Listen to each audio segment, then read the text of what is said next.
Pourquoi le rire de Kamala Harris et de tant d'autres femmes, n'oubliez surtout pas cette proposition, dérange-t-il? Oui, alors c'est le nouveau projet anthropologique d'une bande de cucks et de semi-cucks, dont les noms défileront tout à l'heure à l'écran. De toute façon, personne ne sait qui c'est, mais bon, quand une candidate du camp du bien, à l'instar de Kamala Harris, se présente à l'élection de la plus grande ou d'une des deux plus grandes puissances du monde, évidemment, elle a sa garde prétorienne dans tous les sièges, chez tous les vassaux de l'Empire, et la France étant un vassal, comme l'avait identifié le général de Gaulle et François Mitterrand, des États-Unis, et bien sûr, la petite chasse locale, la police locale, font la chasse gardée à qui voudrait du mal à la candidate du camp du bien, et en l'occurrence, après, les hommes seraient responsables de la malnutrition des femmes, après, les hommes seraient responsables de la surnutrition des femmes, après, les hommes battraient les femmes, et bien les hommes, désormais, les empêcheraient de rire, ou plutôt les discréditeraient, car elles rient, voilà, et ce serait la raison pour laquelle Kamala aurait perdu. D'ailleurs, à propos d'hommes qui seraient violents envers les femmes, je viens de tomber sur une statistique que je ne peux m'empêcher de partager avec vous. Dans les couples homosexuels de femmes, la partenaire, donc forcément qui est une femme, est beaucoup plus violente que dans les couples hétéros.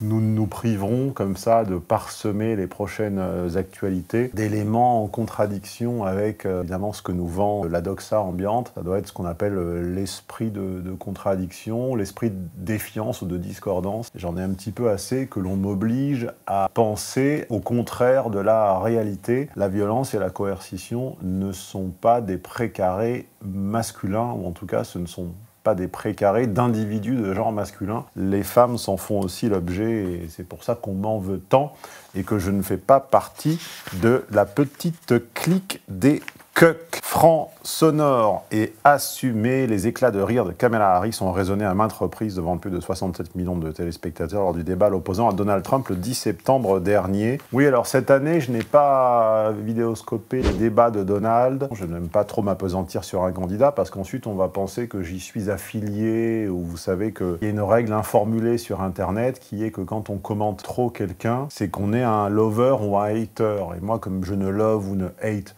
personne, je ne voulais pas trop parler de Donald, et j'avais d'ailleurs, preuve à l'appui, pas prédit sa défaite, mais je l'avais trouvé plutôt en dessous et plutôt moins bon, notamment sur la partie Covid, et j'avais dit ça ne sent pas bon, Donald a perdu le débat. Voilà, est advenu qui est advenu. Je pense que l'erreur de base des deux, mais surtout de Trump, a été d'arriver gonflé de haine.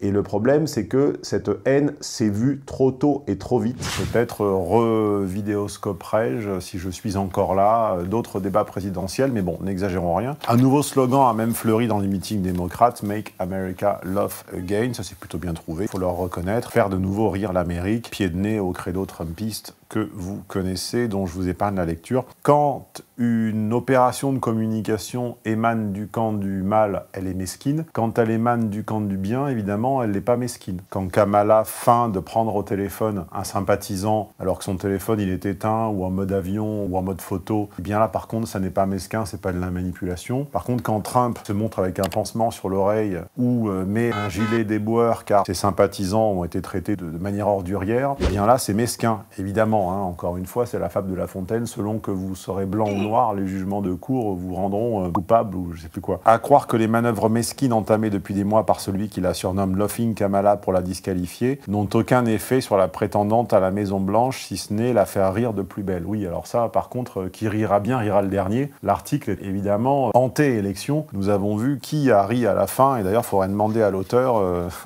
dans quel état émotionnel elle est, et si elle n'est pas en train de se raser la tête pour faire la grève du sexe, à l'instar de certaines femmes là-bas. This woman did the same. This woman also dramatically cut and shaved her head.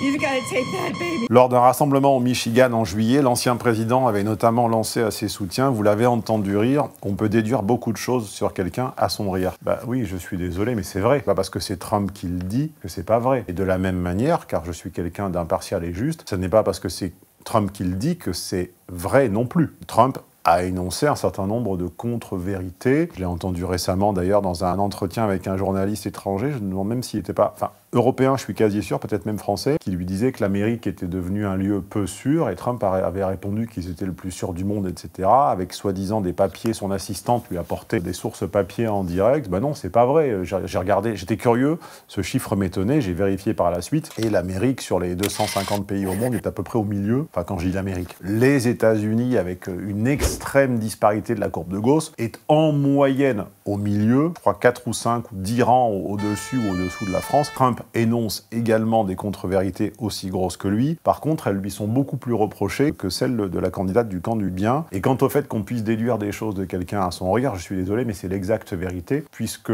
tout ce qui a trait au diaphragme, que ce soit le rire ou le hoquet, sont des choses qui prennent le dessus sur notre corps. C'est pas pour refaire le sketch des inconnus sur la théorisation du rire, qui est d'ailleurs un de leurs meilleurs, je vous le conseille. Spécialiste est un tantinet pompeux, disons juste botaniste attentif du rire, si vous me permettez cette alliance de concepts un peu saugrenus. Didier Bourdon atteint des sommets en termes d'acting, de comédien. Le diaphragme est un muscle immense en forme de cône aplati ou de voûte qui tapisse le bas de la cage thoracique, et c'est un muscle qui, quand il est pris de contraction, prend le pas sur tout. Je veux dire, on a déjà eu le hockey, on voit bien que c'est irrépressible, et c'est la raison pour laquelle un fou rire est irrépressible. Et effectivement, je suis plutôt porté à croire que quand le rire s'empare de nous, c'est lui qui prend le pas, c'est lui qui prend le pouvoir, et que le rire montre le vrai visage des gens, et que c'est la raison pour laquelle, dans un certain nombre de fonctions, dans un certain nombre de dimensions, on se contrôle parce qu'on sait que le masque tombe quand le rire arrive. Is dat precies? Excusez. Et pour cause, traditionnellement objet de moquerie plutôt que de sujet comique, traditionnellement objet de moquerie, ça serait quelque chose à démontrer. Non, cher auteur, parce que moi, si je prends l'histoire, que ce soit l'histoire de l'art, l'histoire de la littérature, l'histoire du théâtre ou l'histoire de la poésie, les personnages féminins sont plus objets d'adoration, Eros Philia Agapé. Sanctis recorda, sanctis Deus Rex.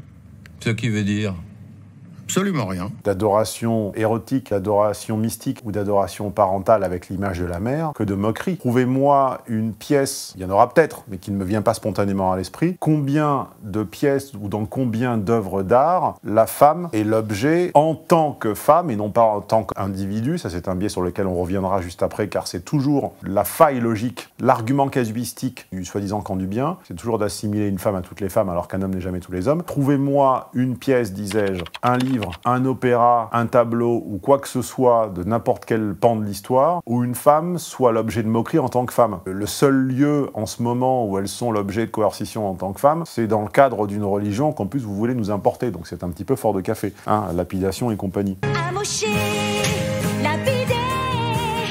Dans son essai Le rire des femmes, une histoire de pouvoir paru en 2021, l'historienne, une de la bande, bande dans laquelle évidemment on se demande pourquoi je ne suis jamais consulté, Sabine Melchior Bonnet, revient sur les interdits, préjugés et fantasmes associés au rire féminin qui émaillent des images très évocatrices, rire comme une ânesse ou rire comme une hyène. Un rire de hyène est une expression populaire qui n'est pas réservée aux femmes. Il y a des métaphores animales comme le rire de hyène, mais de mémoire, je les ai entendues sur des personnages généralement un petit peu fourbes.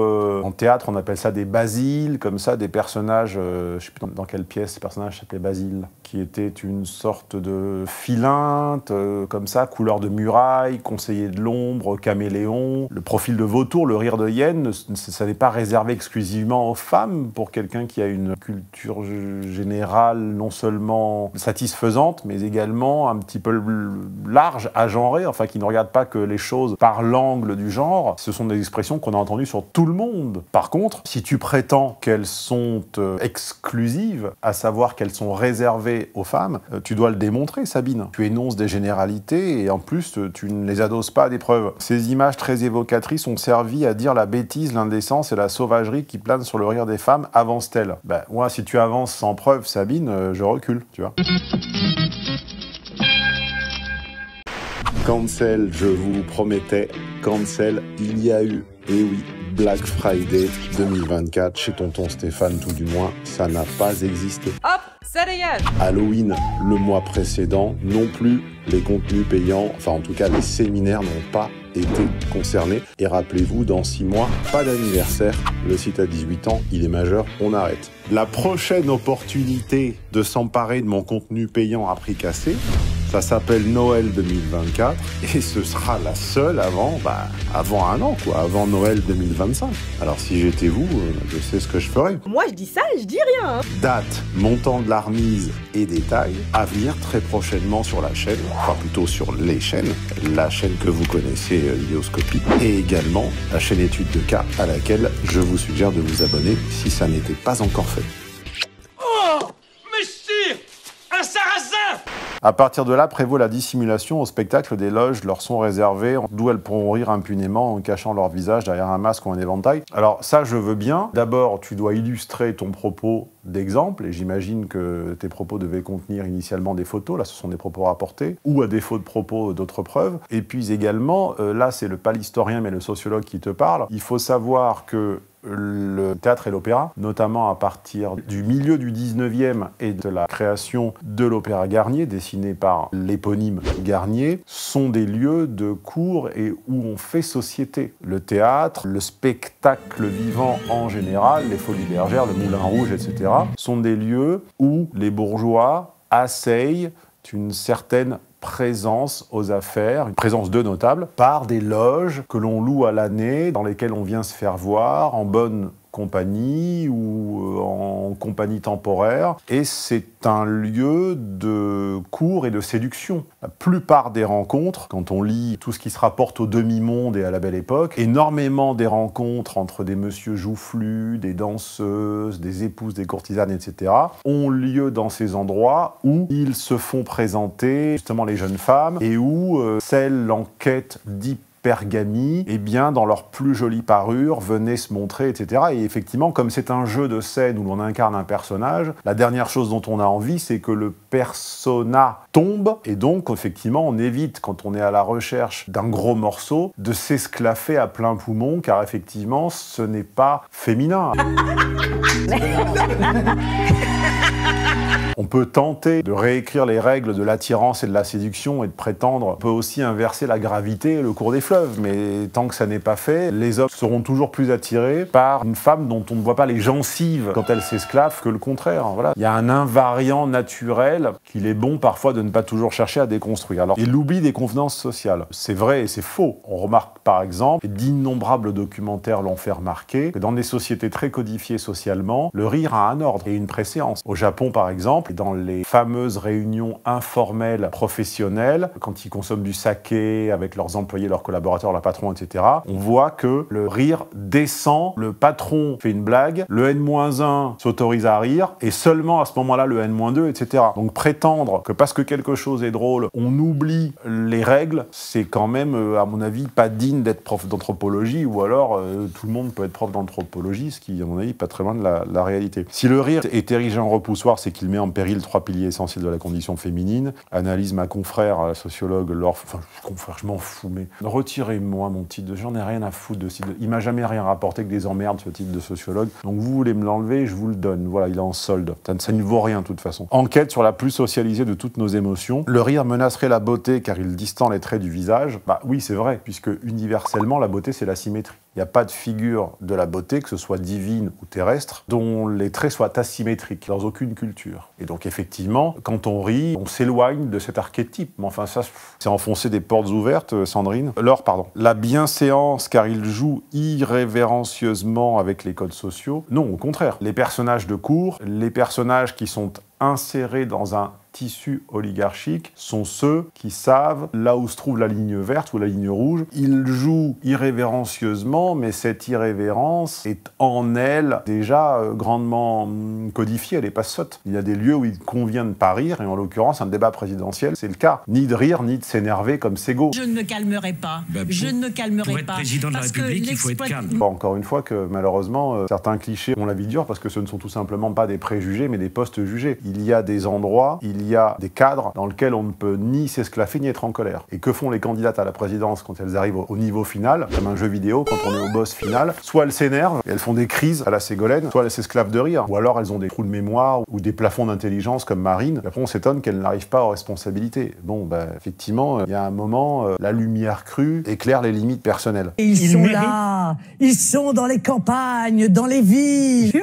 Je parle. Et enfin la bienveillance, car il est fondamentalement méchant. Alors il faudra que tu tu m'expliques, Laure, quel comique s'amuse, parce que moi, tous ceux que j'ai suivis, La Fesse, paix à son âme, Coluche, Dieudo, aujourd'hui, qui me fait rire, c'est Blanche, Laurence m'a fait rire aussi à un moment, te diraient tous que pour atteindre un statut iconique, un sketch doit être empreint de gentillesse. Si un sketch est systématiquement à charge et systématiquement méchant et toujours sur les mêmes, alors il est très rare qu'il gagne ses galons d'immortalité. L'humour méchant est un humour qui dure peu ou pas. Bon, après, encore une fois, Laure, on se demande bien, il y a des peines à jouer, il y a des peines à rire. On espère pour toi que tu n'es que le second. Le rire, c'est le triomphe du corps, analyse David Le Breton, toujours notre copain de l'université de Strasbourg. Une anthropologie du rieur, l'universitaire détaille les effets concrets du rire sur notre physionomie. Le mec est quand même payé à nous expliquer que quand on rit, les yeux se plissent, les dents se dévoilent et le ventre se relâche. Bah oui, je commençais par parler du diaphragme. Effectivement, le diaphragme, c'est le plafond haut du ventre. Je ne sais pas combien tu es payé pour ça, mais j'ai envie de dire remboursé. Parce qu'a priori, si tu fais bien partie du public, ça veut dire que mes cotisations, quand vous m'achetez un séminaire, vous rémunérez en partie quelqu'un qui vous explique que votre peau du ventre se détend. J'ai envie de te dire, bah oui, après un bon dîner aussi, le ventre se relâche. Et donc je t'invite, dans ces conditions-là, quand tu as le ventre un petit peu relâché, David Le Breton, à te fendre de ce qu'on appelle une petite fart walk, hein, de ce que la marche digestive. Vous savez que les anglo-saxons appellent ça la fart walk. Je vous laisse traduire, voilà. Tout a commencé il y a 10 ans. Après un dîner très riche en fibres, elle décide d'aller se promener avec son époux pour se soulager. Interdire aux femmes de rire va de pair avec l'ambition immémoriale, hein, coucou Madame Potron avec les deux tout temps, à maîtriser leur corps. Alors ça doit être une bonne femme évidemment, et oui, et on ne s'est pas trompé, c'est Olivia Gazalet. Sa posture est de considérer que absolument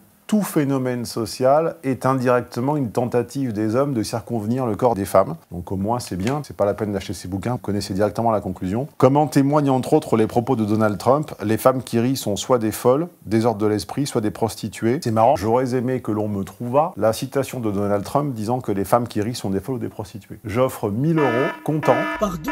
Je vire 1 000 € sur le compte de quiconque me trouve l'extrait de Donald Trump disant que les femmes qui rient sont des folles ou des prostituées. Ah, shit. Olivia, si tu veux, je envoie ton rib. Femme qui rit à moitié dans ton lit, le trait d'esprit est devenu un adage populaire, comme l'écrit encore Sabine.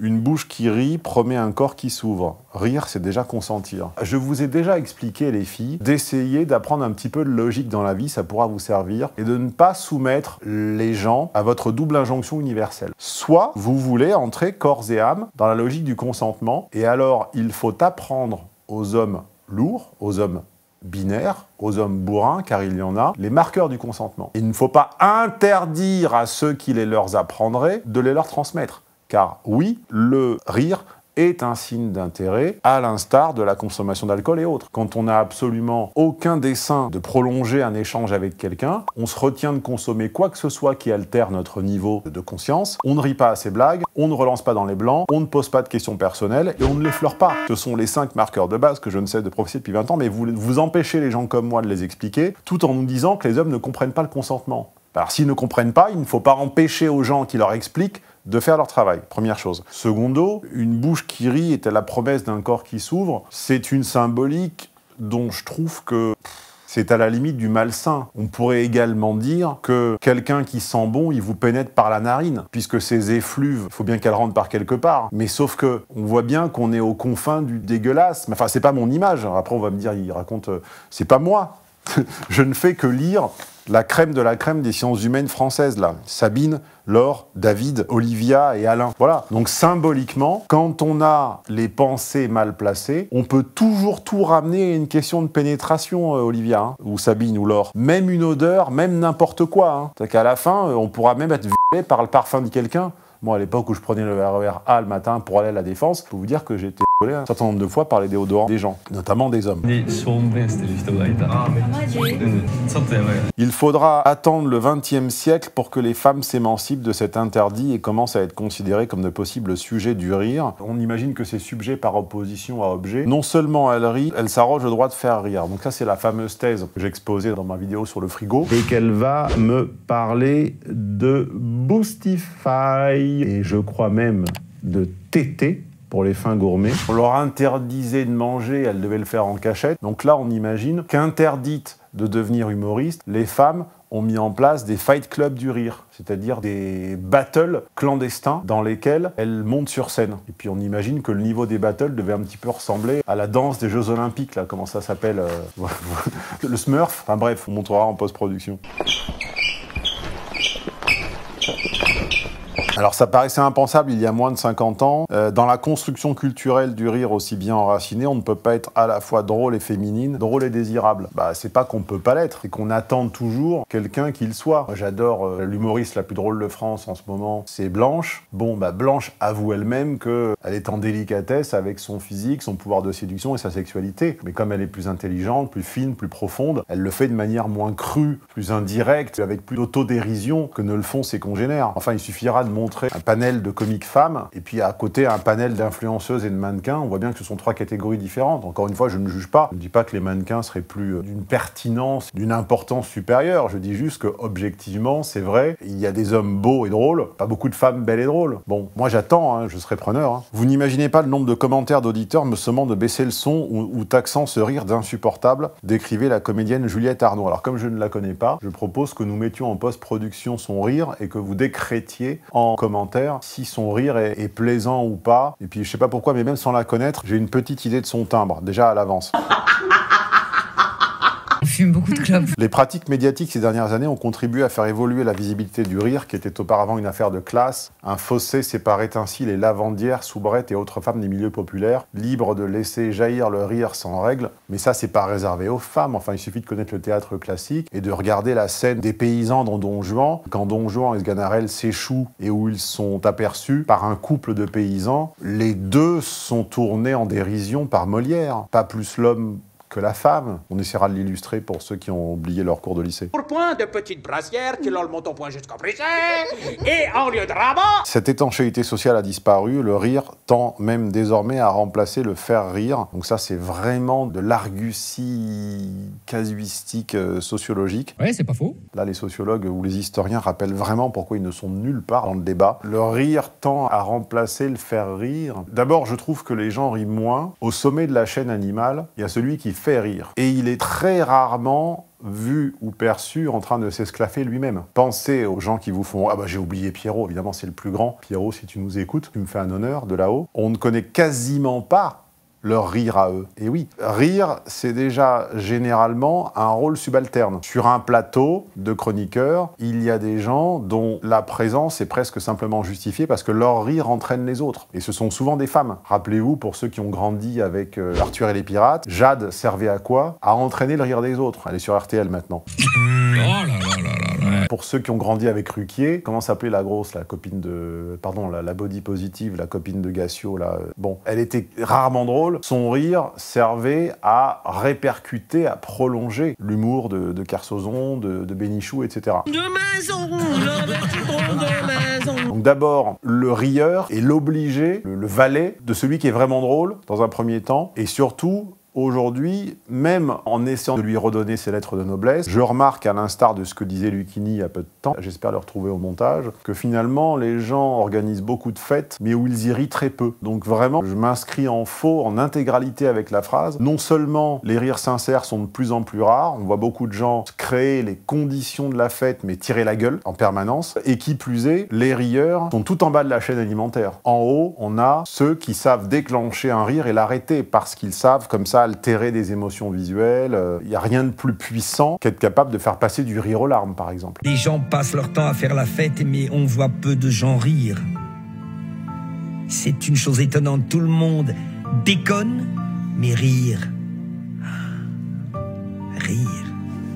Et cependant pas parce qu'il est partout que le rire... il est nulle part, surtout. Le rire est vide de sens. Oui, donc ça, c'est une double négative. Donc ça, c'est généralement des figures de style assez pauvres, de l'ordre de l'aporie. Et les parades hilares de Kamala Harris, j'étais en train de penser à mon allitération en P, d'aporie et de parades hilares. Ouais, c'est pas faux. N'ont rien d'anodin. Oui, ben, encore de la négative, mais elles impliquent quoi, en fait? Il y a des rires de malaise et de mal à l'aise. Il y a énormément de lieux où le rire tient lieu d'une répartie qui n'arrive pas. Le rire est une réponse du corps qui permet d'accéder à une réalité de la raison j'ai l'impression d'entendre Bourdon dans le sketch des Inconnus sur le rire. C'est catastrophique. Et c'est l'œuvre de Sabine Machin. En tant que tel, il porte un affront cruel à la dignité. Oui, alors ça, vraiment, Sabine, on sent que l'humour, c'est pas son truc. Tous les humoristes fins sauront vous dire que, j'en ai parlé, rappelez-vous, lors de ma rencontre avec La Fesse, que même si temporairement, il faut les mettre dans une situation où ils sont susceptibles d'être objets de rire, au fond, il faut une tendresse avec l'objet de son rire, sinon le spectateur, à la fin, le sent et prend le parti du plus faible contre vous. Voilà. Il paraît donc logique que Donald Trump, déjà peu porté sur l'autodérision, ouais, au contraire. Alors, je n'ai pas forcément d'exemples qui me viennent, mais en tout cas, en termes de punchline et de second degré, je crois que je l'ai plus entendu en faire en un jour de campagne que l'autre dans toute la campagne. Mais bon, encore une fois, je suis peut-être insensible à l'humour communautaire. L'éclat de rire de Kamala Harris a fusé à l'écoute d'une énième allégation mensongère selon laquelle des chiens et des chats domestiques seraient kidnappés et dévorés par des immigrés haïtiens. Ah oui, mais sauf qu'on a des preuves. On a des preuves non seulement que les Haïtiens et d'autres communautés pouvaient consommer des chiens et des chats, mais surtout, en termes d'allégations mensongères, quelle est la plus grave? Celle-ci, qui est relativement anecdotique, ou celle selon laquelle des troupes américaines ne seraient plus en poste à l'heure actuelle, alors que justement, des troupes en poste sont filmées en treillis en train de le démentir. Vous voyez bien l'ordre des préoccupations du club des coqs, là, du club des 5. Et ça, c'était une allégation de Kamala. Ce qui déclenche le rire, c'est le choc cognitif provoqué par l'irruption. Le rire, c'est le choc cognitif, l'anthématique, l'insusmatique, provoqué par l'irruption de l'anomalie. Théorise Olivia, on se demande combien d'exemplaires elle a vendu avec ça. Le message de Kamala Harris est clair, cette intervention absurde ne mérite pas de réponse rationnelle. Oui, alors en fait, ce qui est marrant, c'est que quand c'est une femme, la faiblesse de l'argumentation renvoie à l'absurdité de la question de l'homme. C'est-à-dire que je suis tellement brillante in petto que je ne suis dispensé de l'expression de mon argument. Mais par contre, on veut l'égalité. Mais au nom d'une supériorité immanente qui veut dire que la blanche colombe n'est pas atteinte par les bas exemples. Alors, évidemment, tous les immigrés haïtiens ne mangent pas du chien et du chat. Par contre, ça existe. J'ai vu des extraits sur Internet de gens qui disaient « Oui, chez nous, on bouffe des chiens, on bouffe des chats. » Tu manges des chiens? Ben, écoute, j'adore les chiens, vraiment, mais je préfère la chatte. C'est une réalité. Je crois même qu'il y avait eu d'ailleurs, pas plus loin qu'en France, il y a quelques années, je me souviens d'une tombée des fraudes et de l'hygiène dans des cuisines de restaurants chinois du 13e où il y avait du chien. Si exclure les femmes du champ du rire a permis de pérenniser tout un système de domination, blablabla, donc système systémique et tutti quanti, aujourd'hui encore apparaître comme un détournement de l'ordre de la raison masculine. Derrière les stigmates attachés au rire féminin, ce qui se joue, c'est son pouvoir subversif. Il émiette la vieille thématique. Non, ça devient un charabia imbitable. En principe, les politiques... Ah ben voilà, là tu reviens à la raison. Les politiques ne rient pas, ils font rire. C'est exactement ce que j'ai dit sur le sommet de la chaîne alimentaire. L'attitude de Kamala Harris est en décalage avec les coutumes du milieu. Elle est pas en haut. C'est une subalterne. D'ailleurs, c'est quoi sa place? Vice-chancelier, enfin seconde. Voilà. C'est une seconde, mais il vaut mieux être un bon second qu'un mauvais premier. Regardez par exemple Pécresse, quand elle a brigué les plus hautes responsabilités, là, 2022. Elle était pathétique, et d'ailleurs on a eu beau jeu de s'en moquer avec le cousin Martial à qui je passe le bonjour. Certaines mauvaises langues disent que je maltraite mes invités, que je les fais se dénuder, apporter le café, etc. T'es-tu dénudé ou... Non, je sais pas apporter le café. En revanche, Pécresse, quand elle est au niveau collectivité locale, elle a le costume à sa taille et tout à coup, elle redevient charismatique, elle redevient même drôle. Elle punch dans sa catégorie de poids. Quand elle brigue les plus hautes responsabilités, la scène devient trop grande, le costume devient trop grand, elle ne devient plus drôle, elle se met à scander, à alourdir le propos, ça devient pompeux, ça devient ridicule, elle fait passer 5% et elle fait la mendicité. Voilà. L'homme politique met généralement les rieurs de son côté grâce à un mot d'esprit, c'est le cas, donc tu vois bien que Kamala Harris n'est donc pas un homme politique. De quelle punchline d'elle se souvient-on? D'aucune. Mais n'utilise pas le rire comme un élément d'argumentation, c'est pas du langage. Oui, alors là, c'est carrément du contre son camp, parce que c'est exactement ce que je leur reproche, à se demander même si le club des 5, là, se lie entre eux ou se comprend. Déstabilisé, Trump riposte pour reprendre le contrôle, choisissant de retourner l'affront en faisant de ce rire la preuve que sa rivale est incapable d'endosser. Oui, bah, c'est le cas, et d'ailleurs, le peuple ne s'y est pas trompé, puisqu'en dépit de tous les efforts de la presse qui étaient unilatéralement pour elle, elle s'est quand même faite ratatiner à tous les niveaux, dans tous les États. l'état, hein. C'est une catastrophe. Multiforme et multifonctionnel, endroit de paradoxe par excellence. Alors il faudrait savoir quelle partie de son ouvrage a été rédigée par ChatGPT, parce que moi quand même qui ai écrit notamment pendant 3 ans pour La Furia, j'ai arrêté, je me suis exprimé à ce sujet sur mon compte Instagram, je vous renvoie d'ailleurs à ma lettre pas de démission, mais enfin à ma missive de fin. Quand on a écrit, quand on a livré des textes, et on est tout à fait capable de sentir ensuite le pourcentage de rédaction par ChatGPT, là je pense qu'il n'est pas nul. Selon un certain nombre de lieux, d'époques et de constructions culturelles et psychologiques, on va demander à ChatGPT de reformuler et vous verrez qu'on va rester un petit peu dans le même charabia. L'humour détient presque une fonction officielle en Amérique, c'est un signe de bonne santé démocratique. La France, qui n'a pas la même culture, a surtout utilisé le rire comme arme pour se moquer du pouvoir. Non, pas forcément. Rappelez-vous, un des arguments qui a appuyé et pesé dans la campagne de François Hollande, c'était justement ses bons mots, son autodérision. Mais monsieur Hollande, je vous savais extrêmement blagueur. Et je ne suis pas déçu, j'en ai eu pour mon argent. L'un n'empêche pas l'autre. On peut avoir un charisme politique fondé sur l'humour, et on peut avoir un contre-pouvoir médiatique basé sur la critique de ces politiques, comme on a eu avec les Guignols. Pourquoi ce serait exclusif? C'est quand même marrant que les chantres de l'inclusivité fonctionnent toujours par dualisme, par opposition binaire, c'est-à-dire en excluant. L'universitaire distingue ainsi une tradition française du rire satirique, grinçant, etc. Traditionnellement porté sur le curé et la femme. Oui, alors ce qu'il est bon de rappeler que la plupart des journaux satiriques de gauche sont anticléricaux, il ne cesse d'ailleurs de le montrer encore aujourd'hui. Par contre, sur la femme, à part la promotion ouverte de la pédophilie côté Libé, je suis pas certain d'avoir des sources, il faudrait m'en montrer. Les éclats de rire d'une femme de pouvoir sont un marqueur d'autant plus subversif que c'est l'heureux blablabla. Alors en fait, quand on a envie de dire blabla, c'est forcément Olivia ou Sabine. Cette échelle de valeur qui a placé le sourire du côté de l'âme, de la spiritualité et du sublime. Alors là, je ne sais pas où Olivia a vu du spirituel, de l'âme et du sublime. Et chez Kamala, je pense qu'elle est forcément stipendiée pour le dire, a durablement enraciné, ça sent la conclusion, des préjugés et représentations sexistes, en sacrifiant ses sourires polis sur l'autel du rire triomphant.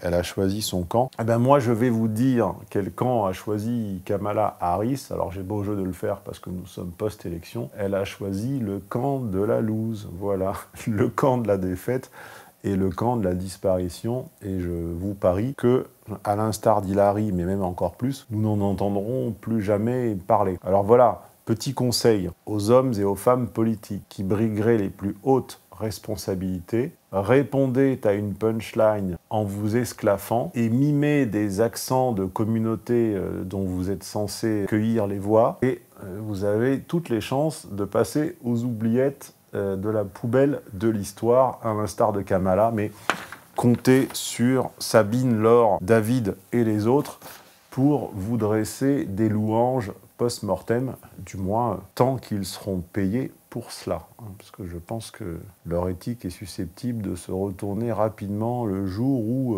les mécènes auront changé de camp. On rigole bien en présence de tonton Stéphane, on aime ses anecdotes, on aime ses vidéoscopies, on aime ses punchlines, on aimera encore plus les études de cas. Les études de cas, ce sont les idées sans le montage frénétique, sans les cuts plus approfondis et appliqués, comme leur nom l'indique, à des cas concrets. Études de cas, la chaîne se trouve ici, là, quelque part au bout de mon doigt. C'est le moment d'aller y jeter un œil.